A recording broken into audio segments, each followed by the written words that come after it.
am Kyrene Superintendent Laura Tenyas.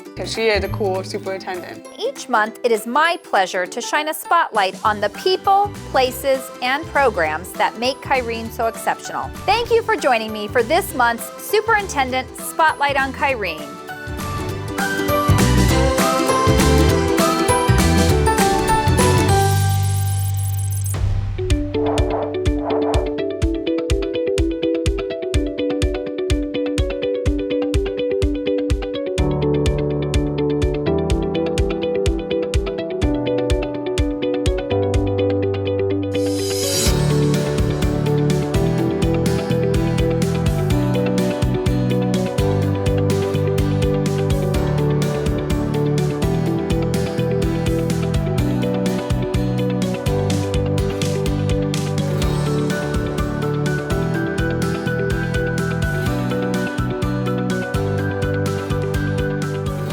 Schools come first, always. In the past couple of years, with the help of our voter-approved bonds and overrides, we've been able to address the facility and infrastructure needs of our schools and been able to do projects such as putting new roofs on some of our new schools, installing new HVAC systems for our schools, building courtyards for outdoor learning spaces, and most recently, installing HEPA filtration systems in every classroom in Kyrene. This is our command center.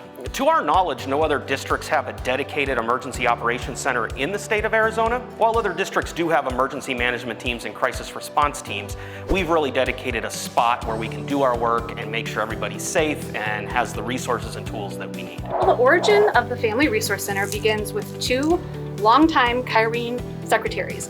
And they noticed that there were a lot of students who needed clothes and shoes. So they began gathering items and distributing them from the trunk of their vehicles. The most rewarding part of my job is making sure our kids are not going to bed hungry and waking up with a full tummy and making sure we have food for our families in the Kyrene community.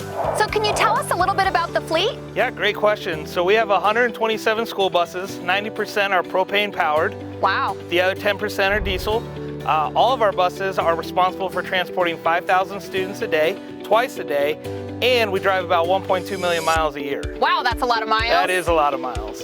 So I see small groups of students. Students are engaged in reading instruction and getting extra practice in the skills that they need. So this building is used primarily for paper printing. So we have a number of different machines here that can do all kinds of things with paper. We do about 20 to 25 million copies a year out of this building. About 4,000 cases of paper is what we print. The special areas, including library, are a very important part of a well-rounded education for students. And over the years, Kyrene has continued to prioritize specials in elementary education, and that takes funding. What we need to do is help the community understand that even though we're called specials, that we're really core, that we're essential. I'm here today with our Director of Community Education, Josh Glider. Hi, I'm glad to be here.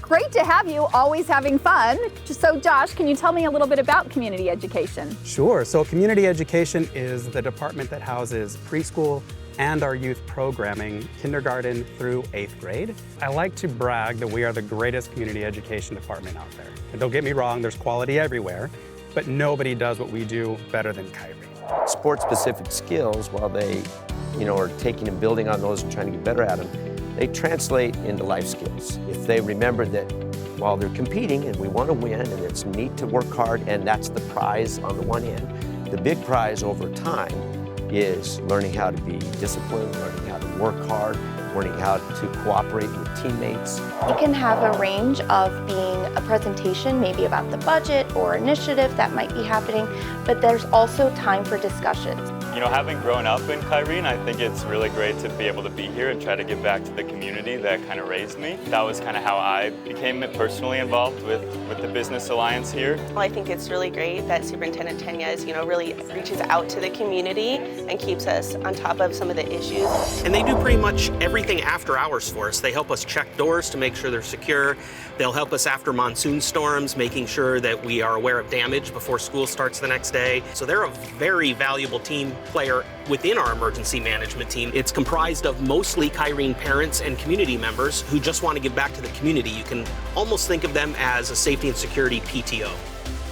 We had some staff members who were part of some community councils that had some like parenting presentations, and it became like this organic, hey, we can host them at our school district and we can have people come in and learn about all of these. We as the school district have many more resources that maybe families don't know that we can actually spread that wealth for our families. We have an amazing team. We all bring different skills and strategies for recruiting to the team. You know, we used to do just a single person here in talent management, human resource, but now that we have so many positions that are hard to fill, it's really difficult for one person to really meet all of the different employee groups. More than ever, our students are being faced with the reality of a shifting global landscape.